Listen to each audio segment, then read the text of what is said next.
Hello friends, welcome to Radiant competition classes. और आज हम लोग ये अंत में देख रहे हैं डाउट क्लियर क्लास।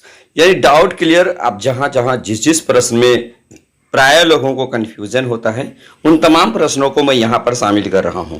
इसलिए आप एग्जाम देने से पहले इस वीडियो को जरूर देख लीजिए, साथ ही साथ अपने दोस्तों के बीच शेयर भी कीजिए ताकि वो लोग भी अपने डाउट को क्लियर कर सके। तो चलिए स्टार्ट करते हैं। आज का पहला सवाल, 1 नंबर, कोणार्क का सूर्य मंदिर किसने बनवाया था? आपको यह पूछा जा सकता है। मैं देखिएगा वन लाइनर प्रस्तुत कर रहा हूं ताकि कम समय में अधिक से अधिक यानी 50 प्रश्नों को करा पाऊं कम से कम समय में। तो कोणार्क का सूर्य मंदिर नरसिंह देव बर्मन ने बनवाया था। याद रखिएगा, कोणार्क का सूर्य मंदिर किसने बनाया था? नरसिंह देव बर्मन ने बनवाया था। भारतीय स्वाधीनता विधेयक कब से प्रभावी हुआ था? 18 जुलाई 1947 से प्रभावी हुआ था। ये याद रख लीजिएगा। उसके बाद देखिएगा, एक कथन है जो बहुत बार परीक्षा में पूछा गया है। चंद्रगुप्त मौर्य के राजप्रसाद के बारे में कहा गया कि इसकी शान शौकत का मुकाबला ना तो सूसा और न ही एक वेताना से ही कर सकते हैं। यह कथन किसका है? तो यह कथन एरियन का है दोस्तों। ये भी बात आप याद रख लीजिएगा। उसके बाद देखिएगा, चंद्रगुप्त के राजप्रसाद मनुष्य नहीं बल्कि देवों द्वारा निर्मित है। ये फाहियान का कथन है, आप ये भी याद रख लीजिएगा। वनस्पति जगत का सबसे बड़ा समूह थैलोफाइटा है। वनस्पति जगत का सबसे बड़ा जो समूह है वो थैलोफाइटा है।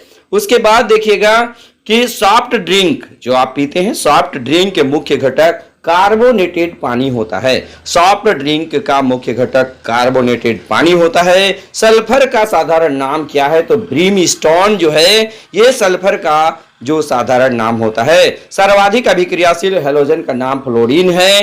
तक्षशिला सिंधु और झेलम नदी के संगम पर स्थित है। यह अति महत्वपूर्ण, ये देखिएगा, तक्षशिला जो है ये सिंधु और झेलम नदी के संगम पर स्थित है। उसके बाद देखिएगा 10 नंबर का सवाल, ये कह रहा है क्या एलोरा का कैलाश मंदिर कृष्ण प्रथम बनवाया था और जो राष्ट्रकूट वंश का शासक था। और देखिएगा, इससे संबंधित क्वेश्चन बहुत बार पूछा गया है कि कैलाश मंदिर का निर्माण किसने बनवाया या कैलाश मंदिर का निर्माण किसने करवाया? कृष्ण प्रथम ने करवाया। और ये कौन सा वंश का था? राष्ट्रकूट वंश से था। और कैंसर के उपचार के लिए प्रयुक्त उत्कृष्ट गैस का नाम रेडॉन है। सिरका में तनु एसिटिक एसिड होता है। देखिए, साधारणतः ये क्वेश्चन पूछा जाता है कि सिरका में क्या होता है, तो एसिटिक एसिड राइट आंसर करता है। लेकिन बीपीएससी कभी थोड़ा सा डीप दे देता है, आपको दे देगा उसमें कौन सा होता है। सिरका में जो है कौन सा एसिटिक एसिड होता है? तनु होता है। तो ये याद रखिए डाइल्यूट होता है। याद रखिएगा, ये तनु एसिटिक एसिड होता है। सिरका में तनु एसिटिक एसिड होता है। नायलॉन धागा किसका बना होता है? तो पॉलीएमाइड पॉलीमर होता है। नायलॉन धागा पॉलीएमाइड पॉलीमर होता है। ये भी बात आप याद रख लीजिएगा। उसके बाद अगला सवाल देखिएगा, बैक्टीरियोफेज की खोज ये टार्टव डिहेरिल ने किया था। ये भी आप याद रख लीजिएगा। बैक्टीरियोफेज एक प्रकार का विषाणु होता है जो बैक्टीरिया को नाश करने का काम करता है। मनुष्य में वर्णांधता का अध्ययन हॉर्नर ने पहली बार किया था। और वर्णांध व्यक्ति क्या होता है? लाल और हरे में अंतर नहीं कर पाता है। ये भी बात आप याद रख लीजिएगा। उसके बाद कैंसर जीन के खोजकर्ता रॉबर्ट वीनबर्ग है। यानी कैंसर जीन के खोजकर्ता रॉबर्ट वीनबर्ग है। आप इसे अच्छी तरह से देख लीजिएगा दोस्तों। उसके बाद देखिएगा, अगला सवाल है, अगला सवाल आपके सामने है कि फूट डालो और राज करो। फूट डालो और राज करो की नीति जो है ये किसकी नीति थी? तो लॉर्ड कर्जन की नीति थी। फूट डालो और राज करो। इल्बर्ट बिल का संबंध किससे था? लॉर्ड रिपन से था। इल्बर्ट बिल का संबंध किससे था? लॉर्ड रिपन से था। इंपीरियल प्रीफरेंस, देखिए एक टर्म यूज किया जाता है, इंपीरियल प्रीफरेंस आप किसे कहिएगा? तो भारत में ब्रिटिश आयात पर की गई विशेष रियायत, यानी कि देखिए आयात यहां पर क्या होगा? आयात तो नहीं है, ये ब्रिटिश आयात, यानी कि भारत में ब्रिटिश से जो मंगाया जाता था सामान, उस पर जो रियायत दी जाती थी, उस पर जो छूट दी जाती थी, उसी को जो है इंपीरियल प्रीफरेंस के नाम से जानते हैं। आपको एक क्वेश्चन पूछा जा सकता है कि इंपीरियल प्रीफरेंस से आप क्या समझते हैं? तो क्या होगा? भारत में ब्रिटिश आयात जो आयात पर की गई जो विशेष रियायत होती थी, यानी कि ब्रिटेन से जो भी वस्तुएं भारत में मंगाई जाती थी उसमें एक विशेष प्रकार की छूट दी जाती थी, जिसे ही इंपीरियल प्रीफरेंस के नाम से जाना जाता है। उसके बाद दादा भाई नौरोजी के ड्रेन थ्योरी, यानी कि जैसे जैसे देखिएगा कि जो ड्रेन थ्योरी था दादा भाई नौरोजी का, धन निष्कासन का सिद्धांत, ये भी पूछता है कि किसने दिया, तो दादा भाई नौरोजी ने दिया। इस पर विश्वास नहीं करता था कौन? सर सैयद अहमद खान, ये विश्वास नहीं करता था। बंगाल विभाजन के समय बंगाल का गवर्नर कौन था? Andrews Fraser. बंगाल विभाजन 1905 में करजन के समय में हुआ था, लेकिन वहां का गवर्नर कौन था? एंड्रयूज फ्रेजर वहां का गवर्नर था। दोस्तों याद रख लीजिएगा। महेंद्र प्रताप, जो विदेश में, आप ये भी बात जानते हैं कि विदेश में जो गणतंत्र स्थापित किया था महेंद्र प्रताप, तो कहां पे स्थापित किया था? महेंद्र प्रताप ने जनतंत्रात्मक या गणतंत्रात्मक व्यवस्था जो है अफगानिस्तान में स्थापित किया था, ये याद रख लीजिएगा। उसके बाद इंडिपेंडेंस लीग की स्थापना रास बिहारी बोस ने किया था, ये भी आप याद रख लीजिएगा। उसके बाद देखिएगा 1907 में मुस्लिम लीग का वार्षिक अधिवेशन कराची में हुआ था, याद रखिएगा। Indian Society of Oriental Art, यानी Indian Society of Oriental Art की स्थापना जो है अवनींद्रनाथ टैगोर ने किया था। अवनींद्रनाथ टैगोर ने Indian Society of Oriental Art की स्थापना किया था। पेशावर षड्यंत्र कब हुआ, आपको पूछा जा सकता है। 22-23 में हुआ था।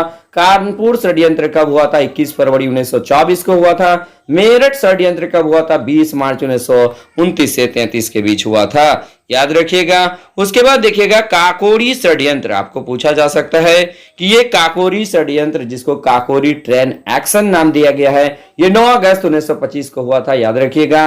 लाहौर षड्यंत्र मुकदमा 1929 में हुआ था। अगस्त प्रस्ताव 8 अगस्त 1940। ये सभी के सभी अति महत्वपूर्ण प्रश्न हैं, आप कंफ्यूज कर सकते हैं, इसलिए डाउट क्लियर क्लास में आप लोगों को प्रोवाइड कर रहा हूं। रामोसी विद्रोह पश्चिमी घाट में हुआ था, याद रखिएगा। गडकरी विद्रोह कोल्हापुर महाराष्ट्र में हुआ था, याद रखिएगा। हरिजन साप्ताहिक पत्रिका का प्रकाशन, हरिजन साप्ताहिक पत्रिका का प्रकाशन महात्मा गांधी द्वारा पुणे से किया गया था 1933 ईस्वी में, ये भी बात आप याद रखिएगा। प्रथम दिल्ली दरबार का आयोजन 1877 में लॉर्ड लीटन के समय में हुआ था। द्वितीय दिल्ली दरबार का आयोजन 1903 ईस्वी में लॉर्ड कर्जन के समय में हुआ था। और एक इंपॉर्टेंट तृतीय गोलमेज सम्मेलन, तृतीय दिल्ली दरबार, ये इसका आयोजन 1911 ईस्वी में लॉर्ड हार्डिंग के समय में हुआ था, और इसी में बंगाल विभाजन को रद्द कर दिया गया था।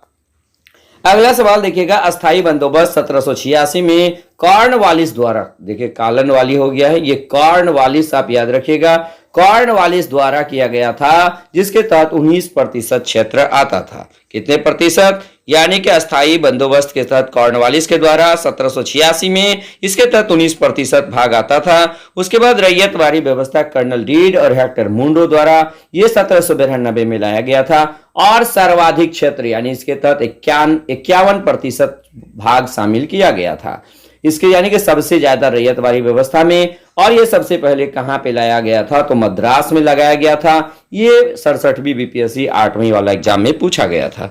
उसके बाद 41 नंबर का सवाल देखिए, महलवारी व्यवस्था हॉल्ड मैकेंजी द्वारा शुरू किया गया था। इसके अंतर्गत कुल 30% क्षेत्र आता था, यानी सबसे ज्यादा रैयतवारी में, उसके बाद महलवारी में, उसके बाद अस्थाई बंदोबस्त में, याद रख लीजिएगा। उसके बाद कह रहा है कि आप पहली बार महलवारी व्यवस्था में मानचित्र और पंजियों का प्रयोग लगान तय करने में मार्टिन बर्ड के निर्देशन में ऐसा किया गया था, ये भी बात आप याद रखिएगा। काकोरी कांड का सरकारी वकील जगत नारायण मुल्ला था, ये भी अति महत्वपूर्ण सवाल है दोस्तों। उसके बाद दरो दीवार पे हसरत की नजर करते हैं, खुश रहो अहले वतन, हम तो सफर करते हैं, यह कथन वाजिद अली शाह का है, ये वेरी वेरी इंपॉर्टेंट है दोस्तों। उसके बाद देखिए अगला सवाल, जतीन दास आरोपी थे किसके? लाहौर षड्यंत्र केस के। जतीन दास जिसकी 64वें दिन मृत्यु हो गई थी भूख से, ये लाहौर षड्यंत्र केस का क्या था? ये आरोपी था। उसके बाद भारतीय फौज के नव संगठन का संबंध पील आयोग से है, यानी 1857 ईस्वी के बाद जो भारतीय फौज का एक नव संगठन तैयार हुआ था, वो किसकी सिफारिश पर या किसके आधार पर? तो पील आयोग से। तो सबसे अधिक विस्तृत ब्लॉक पर्वत का नाम, यानी सबसे बड़ा विस्तृत यानी कि विस्तृत माने बड़ा ब्लॉक पर्वत, ब्लॉक माउंटेन कौन सा है? सियरा नेवादा है, जो कैलिफोर्निया यूएसए के अंदर है। स्पेन की राजधानी मैड्रिड जो है ये मेसेटा पठार में स्थित है, ये भी अति महत्वपूर्ण है। उसके बाद पर्वतों का सागर ब्रिटिश कोलंबिया को कहा जाता है दोस्तों, पर्वतों का सागर ब्रिटिश कोलंबिया को कहा जाता है। और ब्लैक फॉरेस्ट कहाँ है? तो ये जर्मनी के अंदर है, ये भी याद रख लीजिएगा। तो इस प्रकार जो है मैं 10 मिनट में आपको 50 सवाल यहाँ पे करा दिया, और सभी के सभी डाउट वाले सवाल, यानी कि इसमें लोग कंफ्यूजन बिल्कुल कंफ्यूज कर जाता है। तो आप वीडियो को 1 से 2 बार देख लीजिएगा, निश्चित रूप से कंफ्यूजन दूर हो जाएगा दोस्तों। तो बस आज के वीडियो में इतना ही, धन्यवाद।